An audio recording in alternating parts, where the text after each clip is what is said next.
Keanu Reeves stepped onto a $100 million yacht, wearing a hoodie, worn-out jeans, and an old baseball cap. No one recognized him. They laughed at him, mocked his clothes, and told him he didn't belong. One man, Nathan Hawthorne, publicly humiliated him in front of everyone. But what they didn't know was that Keanu wasn't just another passenger. And when the truth came out, the room fell completely silent.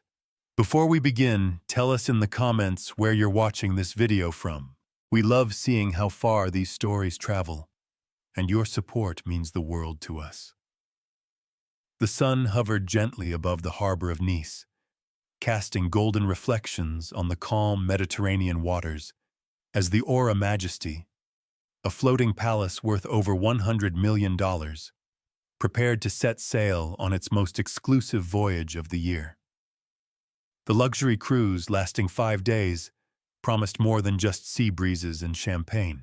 It was a curated experience for the elite, culminating in a high-profile charity gala intended to raise millions for children battling cancer. The guest list included CEOs, tech billionaires, socialites, and the self-proclaimed modern aristocracy of Europe and North America. Among the crowd of sharply dressed passengers arriving in black limousines and velvet-lined sedans, one figure stood out, not because of grandeur, but because of the absence of it. A man in a worn gray hoodie, faded jeans, and a sun-washed baseball cap stepped out of a modest taxi, carrying nothing but a canvas backpack slung over one shoulder. He walked with the quiet confidence of someone who didn't need to prove himself, yet to the outside eye, he looked entirely misplaced. He passed by a group of porters who eyed him with skepticism, then approached the ship's gangway alone, without entourage, without fanfare. At the check-in station, a woman in a silk blouse and gold-plated name tag greeted guests with the type of rehearsed politeness reserved for those who tipped in hundreds. But as she looked up and saw the man approaching, her expression faltered for a brief second, before reforming into a tight, professional smile. "Good afternoon, sir. May I have your name?" she asked, already glancing down at the luxury manifest where she assumed he surely wouldn't be listed. "Keanu Reeves," he replied simply, his voice calm but unassuming. The woman hesitated, scanning the list twice. "I'm sorry, I don't seem to see your name on the passenger registry," she said, her tone growing stiffer. "Are you sure you're in the right line? This is check-in for VIP guests." Before he could answer, a booming voice from behind interrupted. "Is there a problem here?" The man who spoke wore a linen suit the color of bone, designer sunglasses perched on his forehead, and a smirk that never quite left his lips. Nathan Hawthorne, CEO of the Hawthorne Group and one of the ship's largest public sponsors, strolled forward with the entitled confidence of a man who believed the world was his private club. The receptionist turned slightly. "He says his name is Keanu Reeves, but he's not on the manifest." Nathan chuckled as he gave Keanu a slow, assessing look from head to toe, his smile laced with amusement. The receptionist, emboldened by Nathan's presence, forced a tight smile and gestured toward the waiting area. "If you could kindly step aside while we verify your information, sir." The "sir" felt hollow. Keanu nodded once, without a word, then quietly stepped aside to let the procession of glittering guests pass him, their perfumes lingering longer than their glances. No one offered a seat. No one offered a drink. A pair of young influencers in designer activewear whispered and giggled as they passed, one of them snapping a photo with the caption, "Cruise starts, and we've already got stowaways." From his place near the check-in tent, Keanu looked out toward the open water, unmoved, his posture relaxed. He wasn't here for recognition. He wasn't here to impress. And yet every dismissive glance, every muttered comment, every snide chuckle, they noticed him. They all did. They just didn't know who he was, not yet. The midday sun filtered gently through linen canopies on the upper deck, casting soft shadows on polished wood and glittering champagne glasses. It was the second day aboard the Aura Majesty, and the ship had truly come alive. Music played from hidden speakers. Waiters weaved through cabana chairs offering trays of oysters and caviar, and the exclusive Lido lounge buzzed with laughter and the clinking of designer sunglasses. This was the sanctuary of the ultra-wealthy, a space deliberately designed to exude exclusivity. Keanu, dressed the same as the day before, gray hoodie, worn jeans, old cap, walked quietly through the corridor leading to the lounge, drawn not by the luxury, but by the open view of the sea it offered. He paused just before the glass doors, scanning the horizon where the water melted into sky. It was peaceful, unbothered, but the peace didn't last. From behind him came the click of leather loafers, followed by a voice as smooth and cold as the martinis being served inside. "Well," Nathan Hawthorne drawled, folding his arms with theatrical flair, "look who's found his way to the grown-up end of the ship." Keanu turned, calm as ever, just wanted a better view of the ocean. Nathan let out a laugh, short, controlled, dismissive. "Oh, I'm sure you did. And I'm sure housekeeping wouldn't mind the extra eyes on the railing. Though I must say you're bold. Most of the staff at least wear uniforms." Keanu met his gaze. "I'm not staff." "Of course you're not," Nathan replied with exaggerated amusement, turning to glance at two women seated nearby. One of them, a tan socialite in a Chanel wrap, whispered with a smirk, "He looks like he got lost on his way to the mainland." The other giggled into her cocktail. Nathan turned back to Keanu and stepped closer, lowering his voice so only they could hear. "Listen, friend. I don't know how you got on this boat, but this isn't a cruise ship. This is curated company. People pay 7 figures just to breathe this air. So do yourself a favor, stay in your lane." Keanu didn't blink. "And which lane is that?" Nathan leaned in, voice now dripping with contempt. "The one where no one expects you to speak. The one where you're invisible unless carrying a tray." For a long moment, silence hung between them, broken only by the distant sound of waves. Then Keanu spoke, his voice low, steady. "You think you see people clearly, but all you've got is a mirror." Nathan's smirk faltered, but just slightly. Before he could retort, a passing server, unaware of the brewing tension, approached Keanu with a gentle smile. "Excuse me, sir. This area is reserved for our VIP guests. May I kindly ask you to relocate to the promenade deck?" Keanu gave the young man a polite nod. Of course, he turned to leave, his pace unhurried, posture relaxed. As he walked past Nathan, he paused just long enough to say quietly, "Thank you for showing me who you are." Nathan stood in place, his jaw tightening. Behind him, the two women chuckled again. One murmured, "He's probably some washed-up actor trying to pretend he belongs here." The other shrugged. "He'll be gone by tomorrow.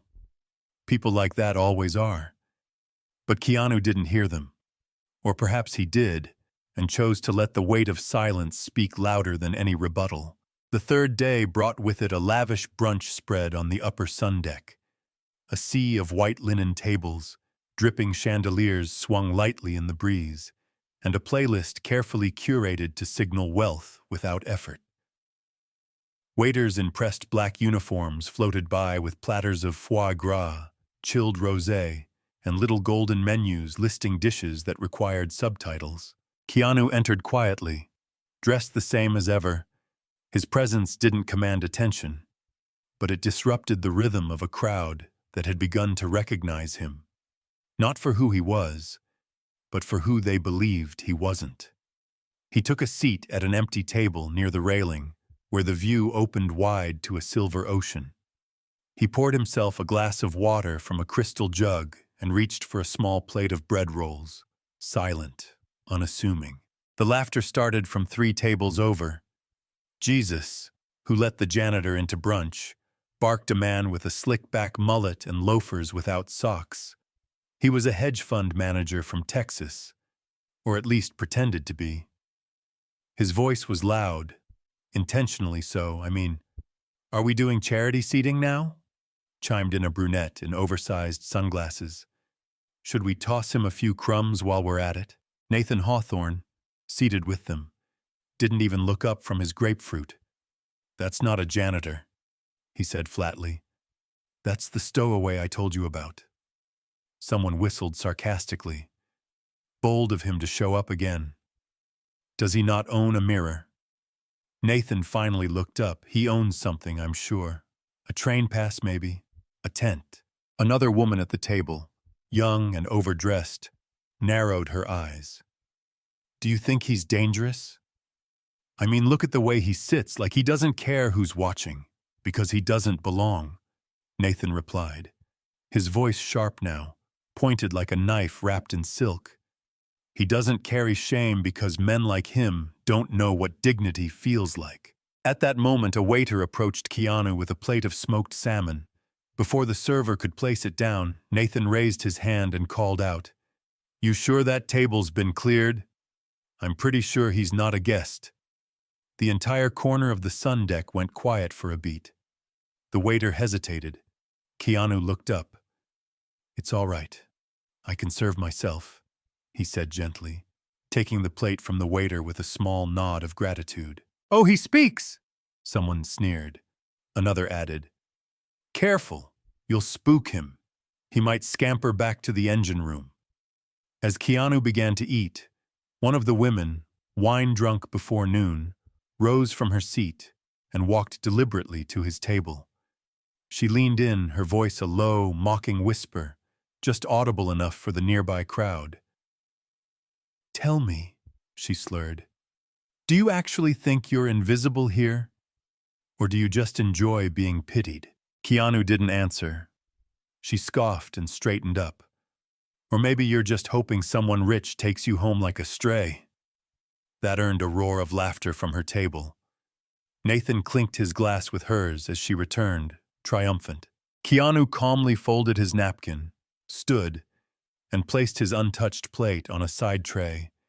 Then he turned to face them, not with fury, but with something that unsettled them more. Silence and a stare that saw through every facade. A pause. Then with quiet dignity he said, "It's always fascinating how the loudest insults come from the most fragile egos." And with that he walked away, not faster, not slower, just enough for the laughter behind him to turn hollow, then fade completely. If you loved this story and want to see more powerful moments like this from Keanu Reeves, leave the number 8 in the comments below to let us know you're with us. Your support means everything, and it helps us bring you more stories that truly matter. The sky above the Aura Majesty had turned a soft crimson as the sun began its descent into the Mediterranean. It was the night of the captain's formal dinner, a black tie event only reserved for those deemed elite enough to sit beneath the crystal chandeliers of the grand ballroom. Guests shimmered in tailored tuxedos and couture gowns. Laughter floated like perfume, and the room pulsed with the kind of smug joy only the rich ever mastered. Every detail of the night, from the engraved silverware to the live string quartet, had been curated to flatter the egos of those in attendance. Keanu entered quietly through a side door. Nathan Hawthorne muttered from across the ballroom, loud enough to halt a conversation at the next table. He stood, wineglass in hand, and pointed directly at Keanu like he was identifying a roach on fine china. "Security!" Nathan called out, eyes gleaming with cruelty. "We've got a dress code violation, or maybe a charity case, I honestly can't tell." Laughter burst from his table, this time louder, more cutting. A woman with diamond earrings the size of bullets smirked and added, "Maybe he's delivering food. If so, he's late." Another guest chimed in. Nah, he's probably here to clean the toilets. Should have come in uniform, though. Might have earned a tip. Keanu said nothing. He simply stood where he was, hands in his pockets, his face unreadable. But Nathan wasn't done. He was thriving now. This was blood sport to him. You know, he said, raising his voice further, drawing attention from across the ballroom. It's honestly insulting that someone thinks they can just walk into this space looking like that. This isn't a soup kitchen. This is a luxury vessel, and I've invested millions to make sure it stays that way. Keanu finally took a step forward. The room had gone deathly quiet. Even the quartet had stopped playing. Nathan scoffed. You really don't get it, do you? You don't belong here. You're not one of us. You're not even close. A beat passed. No one moved. No one intervened. Then Nathan delivered the final blow, his voice dripping with venom. You're nobody, dressed like a mistake, and the only reason anyone noticed you is because you look like the only person on this ship who could be mopped off the floor. The silence that followed was thick, ugly. Keanu stood still, taking it all in. His eyes scanned the room, not with judgment, but with something worse, understanding. He saw every face, every coward who stayed quiet, every smirk that had now faded, every glass raised in mockery, every mouth that had laughed. And then, without anger, without sarcasm, without even raising his voice, he said, You just proved something I hoped wasn't true. Nathan blinked. What's that? Keanu held his gaze. That wealth can buy the room, but not the soul that should fill it. And with that he turned and walked out. No one stopped him.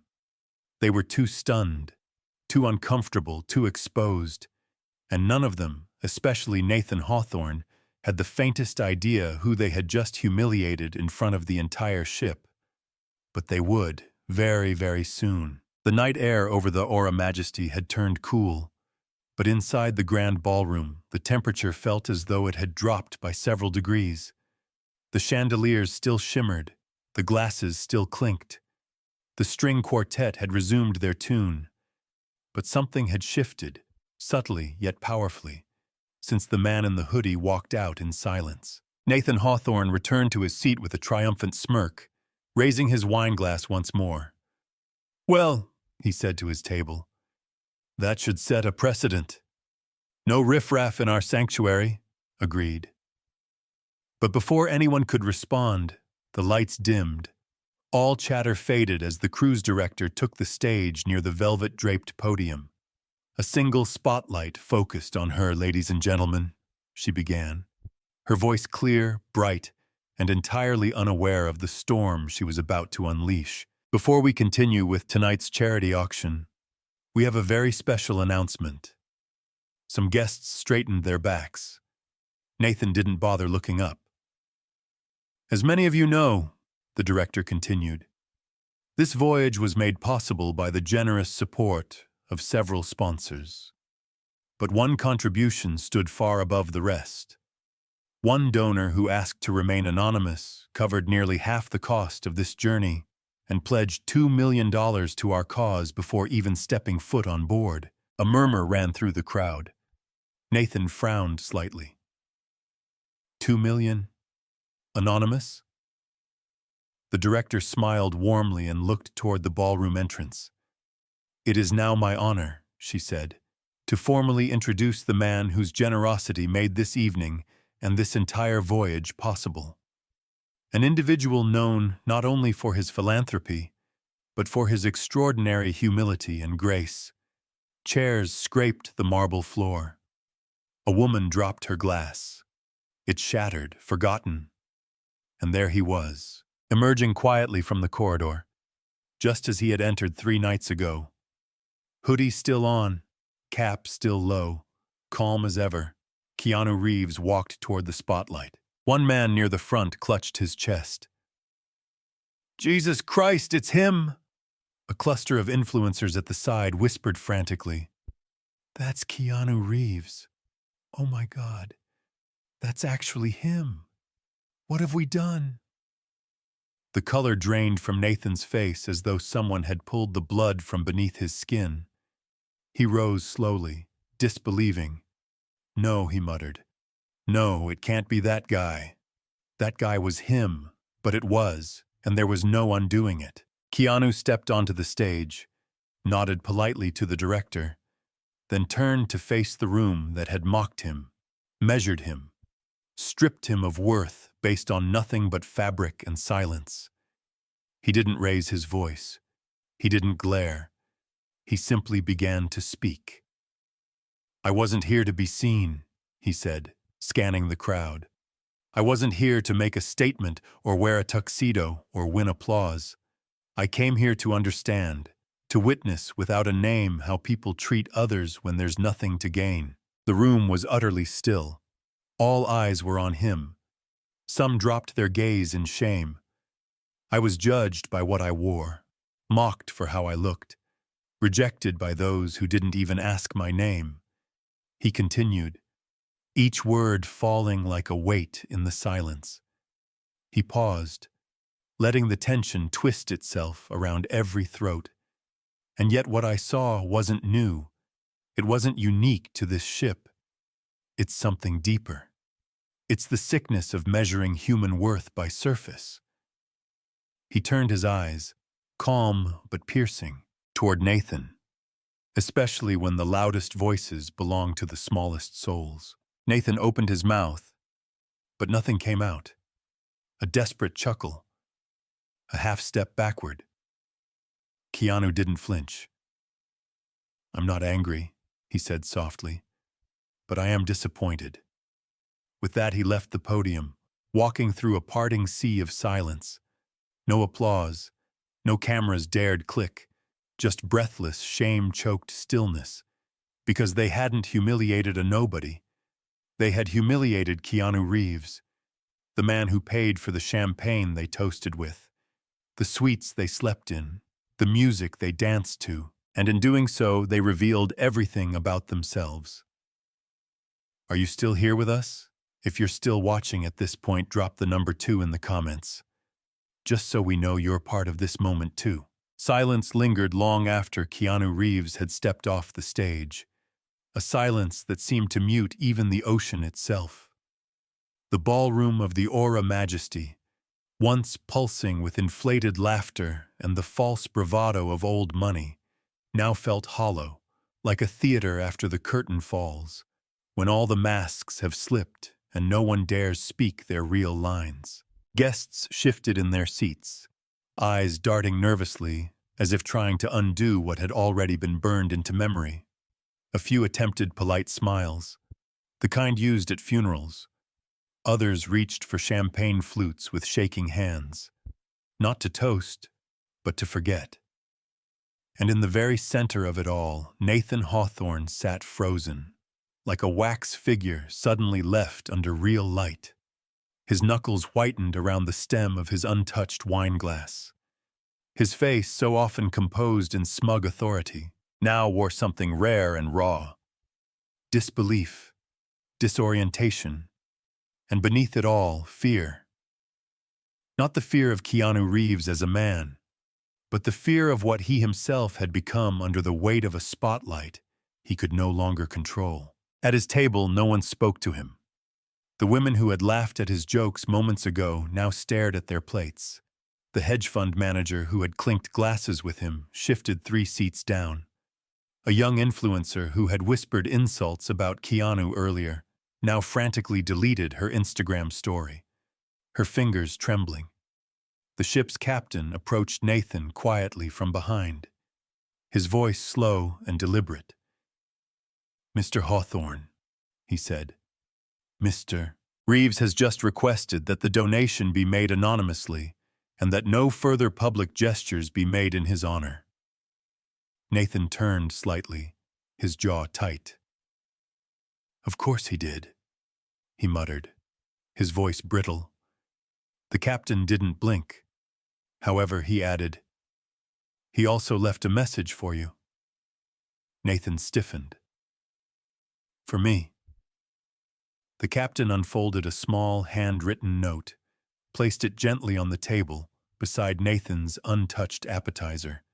No one leaned in to read. No one dared ask. Nathan picked it up with mechanical slowness, like it might burn him. It read in simple, elegant handwriting. You taught me something I already knew. Some men wear suits like armor. Others wear them like masks. You chose the wrong one, KR. Nathan folded the paper once, then again and again, until it nearly vanished in his palm. But nothing could fold away the sting in those words. Nothing could shrink the weight now pressing against his ribs. From across the room, a woman he once danced with hours earlier stood and whispered to her friend, I thought he was powerful. Turns out he's just loud. The comment hit him harder than any insult. Outside the ballroom, on the lower deck where the sea met steel, Keanu leaned quietly against the railing, the night air brushing through his hair. He looked out at the open water, endless and still. A young staff member passed him, hesitated, then turned back. Mr. Reeves, the boy said nervously. I just wanted to say, I saw what happened there. Thank you for how you handled it. Keanu smiled faintly. You don't need to thank me.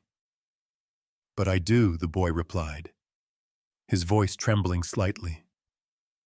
Because if someone like you can be treated like that, then people like me don't stand a chance. Keanu turned fully now, his voice low and certain. No. It means we all have a choice, to be like them or to be better. The boy nodded, a little straighter, and walked away. Behind them, the ship continued its journey, but everything had changed. Not the decor, not the music, but the mirror everyone now saw themselves in. And for Nathan Hawthorne, who had once thought he owned this voyage, it had become painfully, humiliatingly clear he never even belonged on it. The morning after felt like the aftermath of a storm no one saw coming. Sunlight spilled gently across the deck of the Aura Majesty, but its warmth could not touch the coldness that lingered beneath the skin of those who remained aboard. The grandeur was still there. The marbled floors, the polished brass railings, the gentle sound of waves brushing against the hull, but it now existed like the empty shell of a masquerade, stripped of the illusions it once carried. Whispers traveled faster than the wind. The name Keanu Reeves had been spoken in almost every corner of the ship, first in disbelief, then in stunned recognition, and finally in a hush born from guilt. Some guests attempted to justify themselves, claiming they hadn't known, hadn't heard, hadn't laughed. Others remained silent, consumed by a shame too thick to wash away with apologies. Nathan Hawthorne did not appear at breakfast. He had not spoken a word since the letter, in his private suite, curtains drawn tight against the daylight. He sat at the edge of the bed, his tie loosened, his shirt wrinkled from a sleepless night.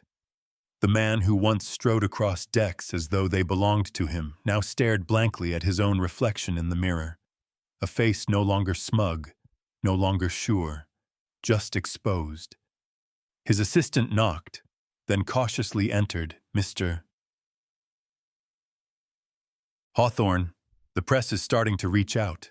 Apparently someone on board filmed parts of last night's speech. It's already trending. Nathan said nothing. He barely moved. The assistant shifted uncomfortably, then added, There's also an email from Mr. Reeves's team. They've declined any media interviews. He doesn't want publicity, just peace. A long pause passed before Nathan spoke, his voice low, brittle. That's what makes it worse. He dismissed the assistant with a wave, then stood and walked slowly toward the window. He pulled the curtain aside, not to admire the sea, but to catch one last glimpse of the tender boat quietly departing, cutting across the glassy surface of the water. On it stood Keanu, shoulders relaxed, gaze fixed on the horizon, utterly untouched by the wreckage he left behind. But it wasn't wreckage made of anger or revenge. It was silence and dignity and truth. Down on the lower deck, a handful of crew members stood at attention, hands folded in front of them. Among them was the young waiter from the night before, the one who had watched Keanu walk away from that humiliating ballroom without a single raised voice. He whispered to a colleague. He didn't need cameras or quotes. He just needed to show them who they were. And that was exactly what he had done. In the ballroom, the captain gathered the remaining guests for one final address. His voice was steady, but beneath it ran a quiet steel. This voyage was never meant to be about status. It was meant to reflect generosity, compassion, and character. Last night reminded us all how far we still have to go. He held up the note Keanu had left behind. A second one meant not for any individual, but for all. You don't lose dignity when you wear less. You lose it when you treat others as less. Silence followed. Some nodded slowly, others turned away, their shame still too fresh to face. As the Aura Majesty continued its path across the sea, it did so with fewer conversations, fewer selfies, and fewer illusions. The tuxedos still gleamed, the champagne still poured, but something had cracked, and for Nathan Hawthorne, that crack would never close, because some wounds, especially the ones carved by truth, do not bleed, they echo. Weeks had passed since the Aura Majesty docked for the last time, but the story of what happened aboard had only begun to ripple outward. It started quietly. A single video uploaded by a shaken crew member, capturing the moment Keanu Reeves stepped onto the stage. No hashtags, no captions, just the truth. Within hours, it spread like wildfire. Not because it was dramatic, but because it was undeniable.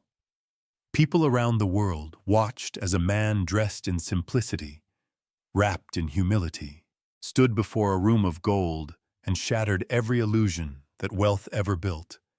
They saw not an actor, but a mirror. Nathan Hawthorne's name disappeared from gala invitations. His partnerships evaporated. He stopped appearing in boardrooms, and in time he stopped speaking in crowded rooms altogether. He had built his empire on the illusion of power, but all it took was one man refusing to raise his voice to bring it crashing down. As for Keanu, he never spoke publicly about the incident. He never needed to. But in a quiet corner of a small bookstore in Vancouver, a handwritten note was taped to the window, a quote scribbled in a delicate, looping pen. Status is given by others, but dignity is a choice, and beneath it just two initials, KR. Looks don't define a person. Fame doesn't define worth. The only thing that truly defines you is how you treat someone when you believe they have nothing to offer you. In a world obsessed with appearances, be the one who remembers dignity doesn't need to be recognized. It only needs to be upheld. Have you ever been misjudged because of how you looked? Or did you ever realize too late that you misjudged someone else? Share your thoughts in the comments. If this story moved you, share it with someone who needs to hear it. Don't forget to subscribe for more true stories that reveal who we really are when no one's watching. Because sometimes the quietest people carry the loudest truths.